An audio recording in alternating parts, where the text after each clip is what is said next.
If Deadpool was actually here, he'd take one look at this first entry and make a snarky comment. I know the list says MCU characters, and Deadpool isn't exactly part of the MCU quite yet, but I think that's only a minor inconvenience. Because come on, we all know he's on his way. Even if he stays in his own separate universe for a while, Disney owning Fox means Deadpool is just part of the multiverse, and therefore part of the MCU, so it counts. Anyways, Deadpool has probably one of the best abilities of any superhero. On top of his increased speed, strength, agility, and the fact that he looks like Ryan Reynolds, he also has one of the best healing factors around. You could do practically anything you want to the Merc with the Mouth. Blow him up, freeze him in carbonite, have the Hulk sit on him. He'll always come back. It also means he'll never actually die. And that's great news, right? I don't know what the future holds, but I want Deadpool to always be there making outrageous comments and looking straight into the camera, don't you? Not all death means an ending. It's true in terms of Scarlet Witch, who's another character who will never actually die. Let me explain. Scarlet Witch has had a unique journey in the MCU so far, with her powers being incredibly vaguely defined. I mean, when your first major appearance you're just described as weird and then leave it at that for like 4 movies, then it kind of gives the impression that you don't want to fully explain how Wanda's powers work or their limitations. But if you actually trace her journey, it's been clear she's getting stronger and stronger with each passing movie. Does that mean she'll never die? Not necessarily, but thanks to WandaVision, we know she's able to create alternate realities with her powers. What this means is that perhaps her consciousness will never truly die. If she was ever in real danger, I would like to think her consciousness can escape into a world of her own creation and live there forever. Is that a radical thought? Totally, but I wouldn't put it past Scarlet Witch, who's shaping up to be one of the most powerful heroes in the entire MCU.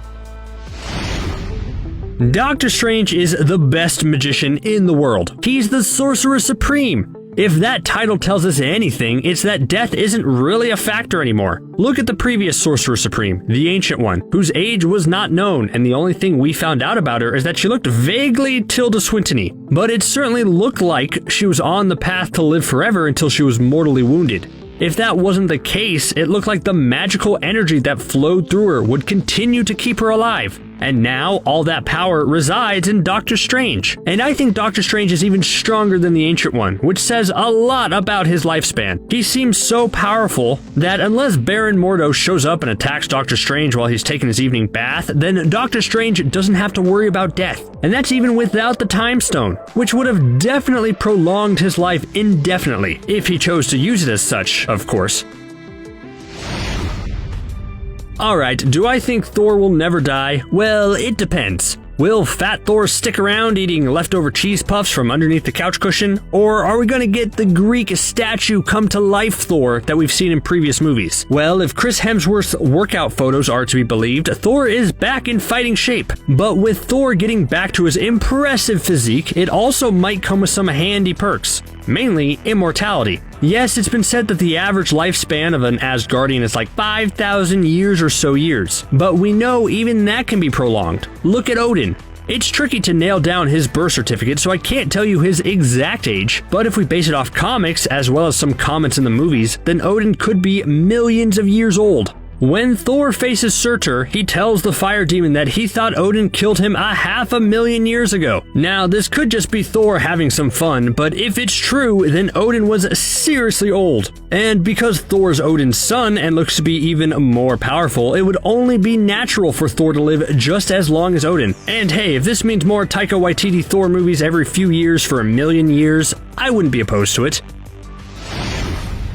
You ever wish you were a robot? Robots have it easy a lot of the time. Man, being a robot is the life. Oh, the other big thing is that you could potentially never die. Let's look at Vision, for example. Vision is a hero who never got enough respect in the MCU movies. He was made to be one of the most powerful heroes ever thanks to his vibranium body coupled with his Jarvis and Ultron intellect. His biggest strength and weakness was that stone in his head. It gave him life, and Vision looked to be on his way to the scrapyard when Thanos sauntered up and ripped the Mind Stone out of his forehead, and that seemed like it was going to be the end of it. Of course, then WandaVision was announced, promising Vision's return, and no matter if this is the real Vision or just some construct that Wanda's powers created, it does make one thing clear: Vision never has to die. He basically just needs a proper power source, and he can be brought back. And if that's not enough, then Wanda can just construct a reality where Vision is alive and well. Easy, right? Groot's proven that no matter how many sticks he explodes into, he can just start over. Sure, if one Groot dies, then that's technically the end of that Groot, and a new Groot grows and takes its place, meaning Groot can actually die. But until we see a new adult Groot to see if he acts any different than the OG Groot, then I'll still count it all as one character. And if you don't agree with me, I have a letter from Groot himself explaining the whole situation. It says, I am Groot.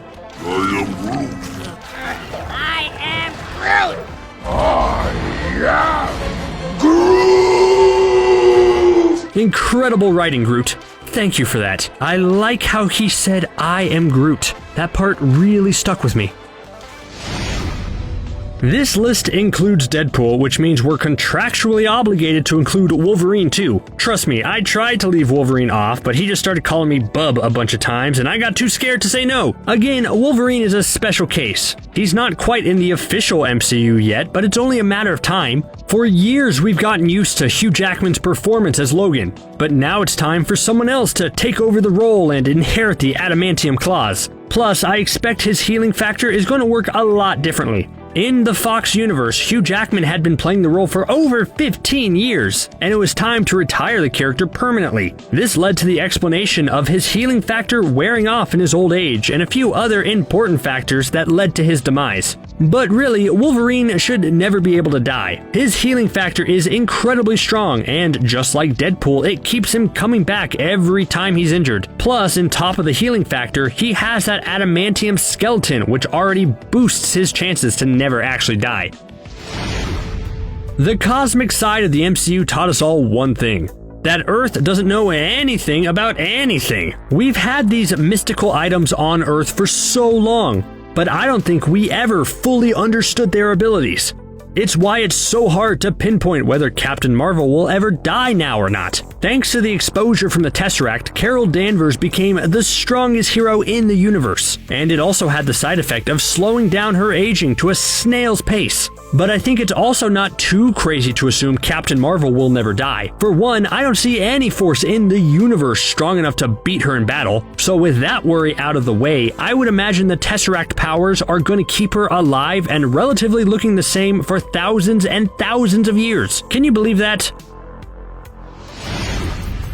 Dormammu was a powerful villain that I think got the short end of the stick in terms of one-off big bads. Like, come on, in other solo movies, our heroes had to face people like Obadiah Stane, Whiplash, and Malekith the Dark Elf. But no, Doctor Strange didn't have it that easy. In the first Doctor Strange movie, Dormammu was the ruler of the Dark Dimension and worked tirelessly to absorb all other universes. This kind of evildoer isn't one that can be beaten with a single punch or a powerful blast. In fact, he really can't be straight up beaten, and he certainly will never die. Old Dormy will certainly be trying to spread his dark dimension everywhere for as long as there's a universe in general. Seriously, keep an eye out for him.